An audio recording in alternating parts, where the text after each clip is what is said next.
Football মাঠে জাতীয় দলের জার্সি গায়ে ১৯৯৮ থেকে ২০১০ সাল পর্যন্ত নেতৃত্ব ও দক্ষতার অনন্য নজির স্থাপন করেছিলেন আমিনুল হক। গোলবারের নিচে তার দৃঢ়তা, ঠান্ডা মাথা আর নেতৃত্ব বাংলাদেশের ফুটবল ইতিহাসের বিশেষভাবে স্মরণীয়। সেই আমিনুল এবার রাজনীতির ময়দানেও গুরুত্বপূর্ণ দায়িত্ব নিয়ে শুরু করেছেন নতুন অধ্যায়।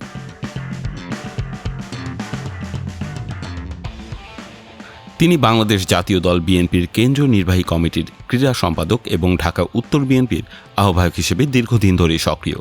ত্রয়োদশ জাতীয় সংসদ নির্বাচনে ঢাকা ১৬ আসন থেকে ধানের শীষ প্রতীকে প্রার্থী হয়ে আলোচনায় আসেন তিনি। যদিও জয় হাতছাড়া হয় বাংলাদেশ জামায়াতে ইসলামীর প্রার্থীর কাছে, তবু রাজনৈতিক অঙ্গনে তার উপস্থিতি ক্রমেই দৃশ্যমান হয়ে ওঠে।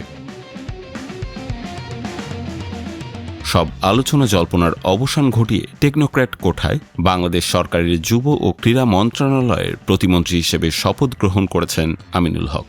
১৭ ফেব্রুয়ারি বিকেল ৪টায় জাতীয় সংসদ ভবনের দক্ষিণ প্লাজায় আয়োজিত অনুষ্ঠানে তাকে শপথ বাক্য পাঠ করেন রাষ্ট্রপতি Mohammad Shahabuddin.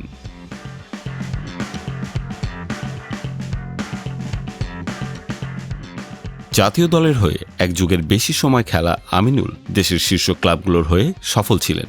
Abahani limited, Mohammedan sporting club, মুক্তিযোদ্ধা সংসদ ক্রীড়া চক্র এবং শেখ জামাল ধানমন্ডি ক্লাব, প্রতিটি দলের তিনি ছিলেন নির্ভরতার প্রতীক।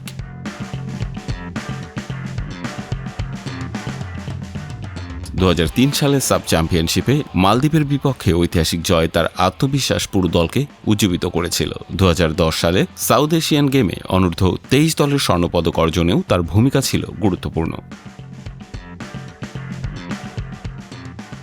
২০১৩ সালে সক্রিয় রাজনীতিতে যোগ দেওয়ার পর মাঠের নেতৃত্বকে রাজনৈতিক সংগঠনে রূপান্তর করেছেন।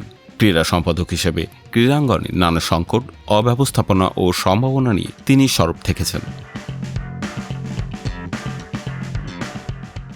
এখন প্রতিমন্ত্রীর দায়িত্ব পাওয়ার মাধ্যমে তার সামনে বড় চ্যালেঞ্জ দেশের ক্রীড়া ব্যবস্থাকে নতুন গতিতে এগিয়ে নিয়ে যাওয়া। মাঠে যিনি ছিলেন শেষ ভরসা, প্রশাসনিক দায়িত্বেও তিনি সেই দৃঢ়তা দেখাতে পারবেন কিনা সেই দিকেই তাকিয়ে ক্রীড়াপ্রেমীরা।